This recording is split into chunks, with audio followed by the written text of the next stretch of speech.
अस्सलाम वालेकुम फ्रेंड्स। हम अकाउंट रिसीवेबल्स के बारे में डिस्कशन कर रहे थे और लास्ट क्लास में हमने इसकी प्रॉब्लम नंबर 10 देखी थी। आज हम देखते हैं इसकी प्रॉब्लम नंबर 11। ये आपके सामने एक टेबल बना हुआ है, ये टेबल आप सभी बना लें। हमने इस सारी वैल्यूज़ को कंप्लीट करना है, जब हम क्वेश्चन पढ़ेंगे। और ये जिन पर टिक लगा हुआ है ये हमारी नेसेसरी रिक्वायरमेंट्स हैं, ये लाजमी हमारे पास होनी चाहिए। ये दो हमारी कंडीशनल रिक्वायरमेंट्स हैं, अगर गिवन हैं तो ठीक है, नहीं गिवन तो हमें इनकी ज़रूरत नहीं होती। तो हम देखते हैं problem number 11। Gardner Company currently makes all sales on credit and offers no cash discount। उसने बताया कि कंपनी की सारी सेल्स क्रेडिट पर होती हैं और वो कोई कैश डिस्काउंट ऑफ़र नहीं करती। The firm is considering offering a 2% cash discount for paying with in 15 days. अब कंपनी ये चाह रही है कि वो 2% डिस्काउंट ऑफर करे। The firms current average collection period is 60 days. इस वक्त उसका जो कलेक्शन पीरियड है वो 60 डेज़ का है and sales are 40,000 units. Selling price is 45 per unit and variable cost is 36। तो हमें सेल्स दी गई हैं यूनिट्स में, हमें पर यूनिट सेलिंग प्राइस दी गई है, हमें वेरिएबल कॉस्ट दी गई है। The firm aspects that the change in credit terms. अब वो कह रहा है कि जो हम चेंज लेकर आ रहे हैं, जो पॉलिसी हम चेंज कर रहे हैं, हम डिस्काउंट ऑफ़र कर रहे हैं, अब इससे क्या होगा? It will result in an increase in sales to 42,000 units। इससे हमारी सेल्स 42,000 यूनिट्स हो जाएंगी। That 70% of the sales will take discount। 70% जो हमारी सेल्स हैं, टोटल सेल्स जितनी भी हम करेंगे उसका 70% जो लोग होंगे वो हमसे डिस्काउंट अवेल करेंगे। हम जो डिस्काउंट ऑफ़र उन्हें कर रहे हैं तो लोग अवेल करेंगे, सारे नहीं करेंगे, उसमें से 70% लोग डिस्काउंट अवेल करेंगे और हमें डिस्काउंट देना पड़ेगा। And the average collection period will fall to 30 days. अभी हमारा कलेक्शन पीरियड है 60 डेज़ का, लेकिन फिर कितना हो जाएगा? वो 30 डेज़ का हो जाएगा। If the firms required rate of return on equal risk investment is 25%, should the propose discount be offered. कहते हैं अगर हम इंटरेस्ट रेट 25% है तो क्या हमें ये ऑफ़र एक्सेप्ट करनी चाहिए या हमें ये जो डिस्काउंट है हमें ये ऑफ़र करना चाहिए, या हमें ऐसे ही चलते रहना चाहिए कि हम कोई डिस्काउंट ना ऑफ़र करें। इसको हम टेबल में कॉपी करते हैं सारे डाटा को। ओके, क्वेश्चन हम देखते हैं, उसमें जो वैल्यूज़ गिवन है वो हम इसमें कॉपी करते जाते हैं। Problem number 11, initiating a cash discount. Information is given as, देखिए हमें 2% डिस्काउंट हमें कहा गया है, वो इसमें नहीं है, वो एक एडिशनल इंफॉर्मेशन है। हम यहाँ लिख देते हैं डिस्काउंट।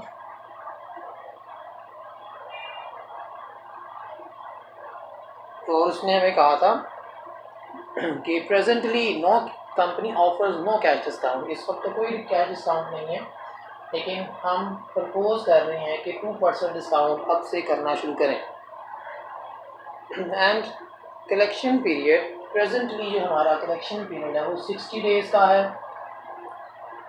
एंड सेल्स हमारी 40,000 यूनिट्स हैं। ये हमें यूनिट्स दिए गए हैं 40,000 units and selling price is 45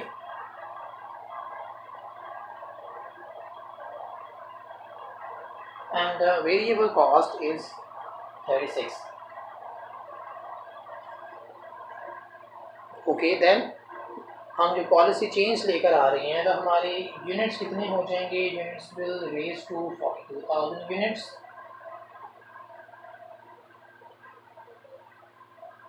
and collection period जो 45 का है ये हो जाएगा 30 डेज़। और इसके बाद वेरिएबल कॉस्ट ज़ाहिर है वो चेंज नहीं होती, वो नहीं रहेगी। तो सॉरी, ये ऊपर नीचे लिख दिया। ये हमारे कलेक्शन पीरियड है, ये 30 डेज़ का हो जाएगा सेल प्राइस भी चेंज नहीं होती, ये भी इतनी ही रहेगी, और वेरिएबल कॉस्ट भी चेंज नहीं होती, ये भी इतनी ही रहेगी। And the interest rate is given is as 25%, वो 25% ही है। अब मिसिंग वैल्यूज़ क्या हैं? ये सेल्स की हमें कोई नई वैल्यू नहीं दी गई, प्रेजेंट भी नहीं दी गई, प्रपोज भी नहीं दी गई, और टर्नओवर इसकी भी हमें दोनों वैल्यूज़ नहीं दी गई। ये हमारे पास सारा डाटा है। अब ये चार हमारे पास लाजमी रिक्वायरमेंट्स हैं। इनमें से अगर कोई मिसिंग है तो हमें फाइंड करनी है। देखिए, अकाउंट रिसीवेबल टर्नओवर मिसिंग है, ये हमें फाइंड करना है। जब भी ये मिसिंग होता है तो हमें कलेक्शन पीरियड इसी को फाइंड करने के लिए दिया जाता है। जो हो जाएगा 360 divided by 60, it becomes 6, and 360 divided by 60, sorry 30, and it will become 12। तो हम 360 पे अगर एवरेज कलेक्शन पीरियड को हम डिवाइड कर दें, जैसे इसको डिवाइड कर दिया, ये हमारा प्रपोज का है, इसको भी डिवाइड कर दिया, तो हमारे पास अकाउंट रिसीवेबल टर्नओवर आ जाएगा। डिस्काउंट वो हमें मिसिंग नहीं है, वो है ही नहीं है। डिस्काउंट में we offer currently we offer no discount, हम कोई डिस्काउंट ऑफर नहीं करते, तो वो है ही नहीं है। सेल्स नहीं है, तो इन दोनों में से ये हमारी ट्रेडिशनल रिक्वायरमेंट्स हैं, ये अगर नहीं भी हैं तो हमें ज़रूरत नहीं है इनको फाइंड करने की। इन चार में से अगर कोई वैल्यू मिसिंग है तो हमें फाइंड करना पड़ेगा। ओके, अब इसको हम सॉल्व करते हैं। सॉल्व करने में बिल्कुल उसी तरह से पहले दो स्टेप्स तो हमें लाजमी करना होते हैं।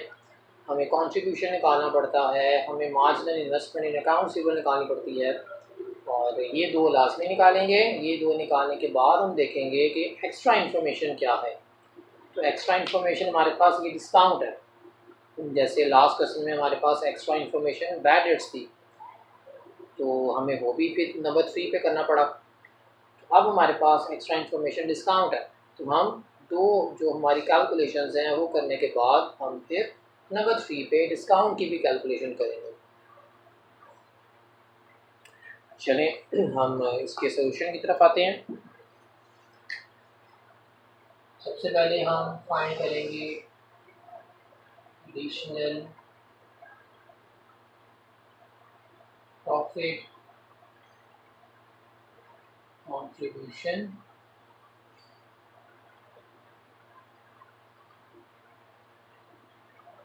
इसका फॉर्मूला हमने यहाँ देखा हुआ है, यूनिट सोल्ड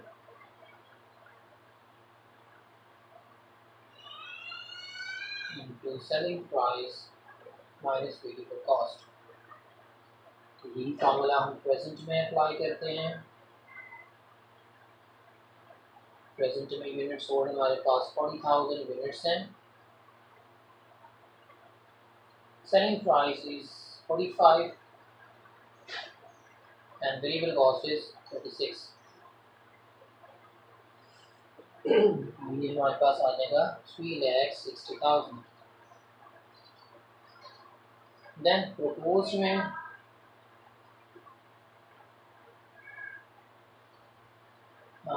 42,000, 45 and minus 36, और ये आ जाएगा 3,78,000। इसको एक दफ़ा शोर कर लें।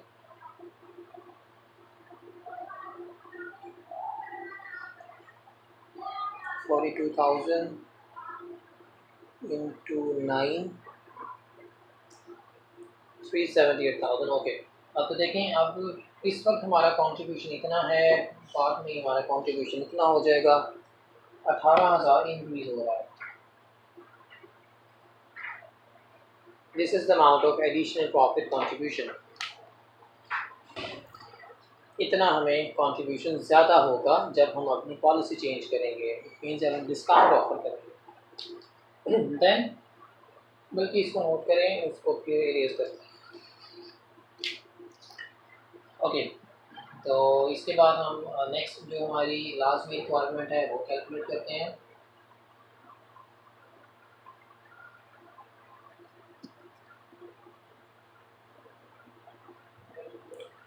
Next one is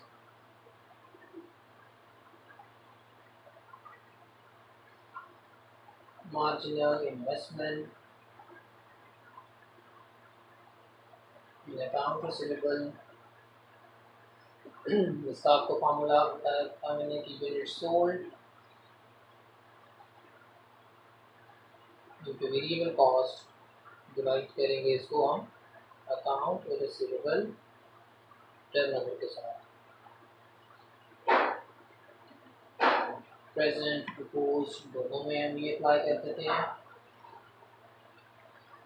प्रेजेंट में हमारे यूनिट्स हैं 40,000 units, variable cost is 36 divided by account receivable turnover. ये देखिए हमने फाइंड किया था अकाउंट रिसीवेबल टर्नओवर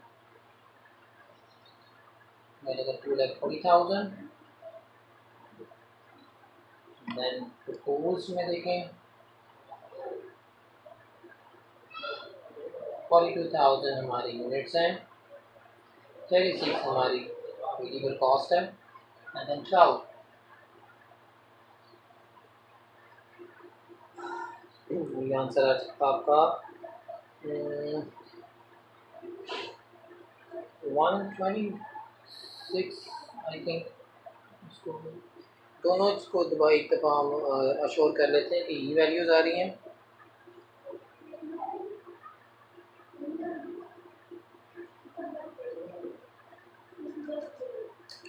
ओके ये वैल्यू ठीक है, इसको देख लेते हैं।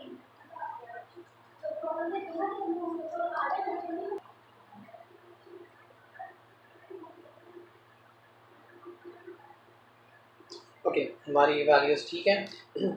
देखिए इसमें हम पहले हमें इतना उधार लेना पड़ता है अपने अकाउंट सेवर्स के लिए, अब हमें इतना उधार लेना पड़ेगा। इसका मतलब है कि हमें जो पैसे उधार लेने पड़ते हैं वो क्या हो रहे हैं, वो कम हो रहे हैं। पहले हमें 2,40,000 उधार लेना पड़ता था, अब हमें 1,26,000 उधार लेना पड़ेगा। तो हमारी जो क्रेडिट की अमाउंट है वो क्या हो रही है, वो कम हो रही है। कितना इसमें डिक्रीज आ रहा है, दिस इज 114,000, ये इसमें कमी आ रही है। So this is decrease in investment. इतने पैसे हमें नहीं उधार लेने पड़ेंगे। जब हमें इतने पैसे कम उधार लेने पड़ेंगे तो इन पर जो हमारा इंटरेस्ट है वो भी क्या हो जाएगा, हमें वो भी नहीं देना पड़ेगा, हमारा इंटरेस्ट भी सेव हो जाएगा। पहले हम इंटरेस्ट पे करते थे 2,40,000 पर, अब हम इंटरेस्ट पे करेंगे 1,26,000 पर। इतना हमारा क्रेडिट क्या हो गया, वो कम हो गया, इतनी हमारी अमाउंट सेव हो गई है। हमने इतनी अमाउंट उधार नहीं लेनी। जब हमने ये अमाउंट उधार नहीं लेनी तो इस पर हमने इंटरेस्ट जो पे करना था वो भी हमारा सेव हो गया। कितना इंटरेस्ट हमारा सेव हो रहा है इसको हम कैलकुलेट करते हैं। 25% हमारा इंटरेस्ट रेट है, 28,500। ये हमारी कॉस्ट नहीं है, हम पहले निकालते हैं कॉस्ट ऑन मार्जिन इन्वेस्टमेंट कि इतना हमारा इंटरेस्ट बढ़ रहा है, ये तो हमारा इंटरेस्ट इतना कम हो रहा है, तो हम इसको लिखेंगे सेविंग इन मार्जिनल इन्वेस्टमेंट। ये हमारी सेविंग है।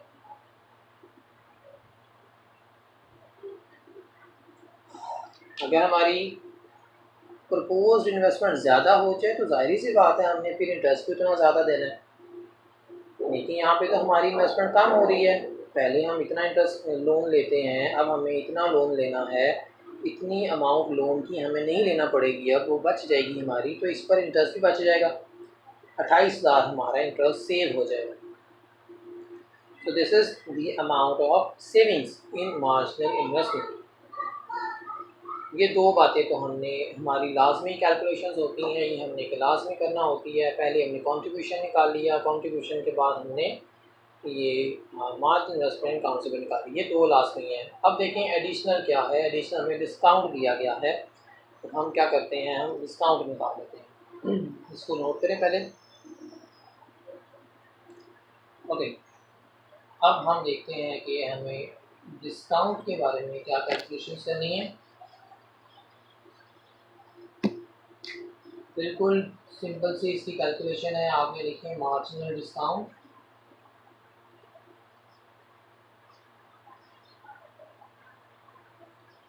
प्रेजेंट में देखें कितना डिस्काउंट है, तो हमें बताया गया है फर्स्ट लाइन में क्वेश्चन के देयर इज नो डिस्काउंट। इस वक्त हम कोई डिस्काउंट नहीं दे रहे, जबकि प्रपोज में उसने हमें कहा है कि हम देखें डिस्काउंट किस पर देते हैं, हम सेल्स पर हम डिस्काउंट देते हैं। प्रपोज में डिस्काउंट है। प्रपोज में हमारे यूनिट्स कितने हैं सेल के, 42,000 यूनिट्स। ये तो यूनिट्स हैं। एक यूनिट कितने का है, ये देखिए एक यूनिट है 45 का। इस तरह से हमारी सेल्स निकलेंगी। ये हमारी टोटल सेल्स आ गई है जब हम इन दोनों को मल्टीप्लाई करेंगे। देन डिस्काउंट कितना है, डिस्काउंट तो हम 2% ऑफर कर रहे हैं, तो जितने परसेंट डिस्काउंट है सेल्स को उतने परसेंट से मल्टीप्लाई कर दें। 2% डिस्काउंट है तो सेल्स को 2% से मल्टीप्लाई कर दिया। लेकिन एक और चीज़ उसने हमें बताई है कि सारे कस्टमर डिस्काउंट अवेल नहीं करेंगे। उसने हमें कहा मेंशन किया है कि only 70% of the customers, total sales का 70% जो है वो कस्टमर हमारे डिस्काउंट अवेल करेंगे। तो हम इसको 70% से मल्टीप्लाई कर देते हैं। these are units, it is selling price। Units को सेलिंग प्राइस से मल्टीप्लाई करेंगे तो हमारी टोटल सेल्स निकल आएंगी। ये हमारी टोटल सेल्स हैं। टोटल सेल्स में 2% लेंगे तो टोटल सेल्स पर डिस्काउंट निकल आएगा। लेकिन हमारे सारे कस्टमर डिस्काउंट ऑफर नहीं एक्सेप्ट नहीं कर रहे, उसमें से 70% एक्सेप्ट कर रहे हैं। तो देखें हम उसको 70% से मल्टीप्लाई कर देंगे। इसको हम सॉल्व कर लेते हैं।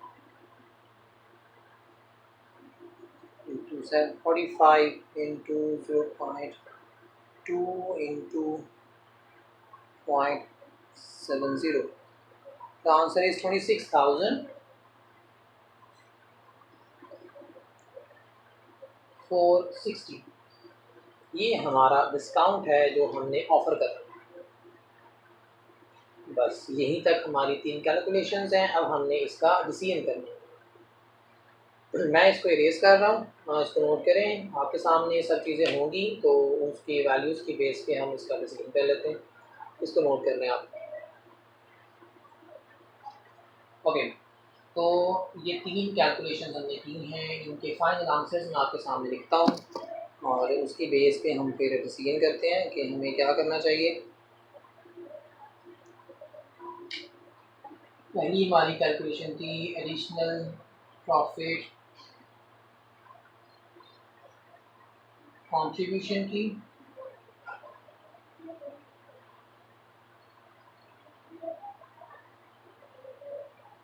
इसका हमने आंसर निकाला था, आई थिंक इसका आंसर था 18,000, 18,000 हमारा इसका आंसर था। बी में हमने वो सेविंग निकाली थी, saving marginal investment in accounts payables.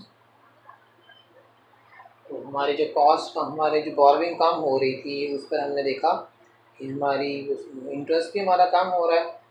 तो हमारा कितना इंटरेस्ट कम हो रहा था, 28,500 का हमारा इंटरेस्ट बच रहा था। ये भी अब हमारी इनकम के तौर पे आएगा। और लास्ट में हमने डिस्काउंट देखा।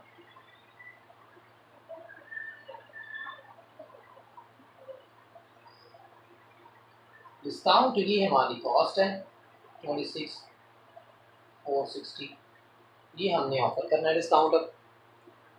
तो ये दो हमारी एक तरह से इनकम्स हैं। ये हमारी एडिशनल प्रॉफिट है, ये तो क्लियरली इनकम है।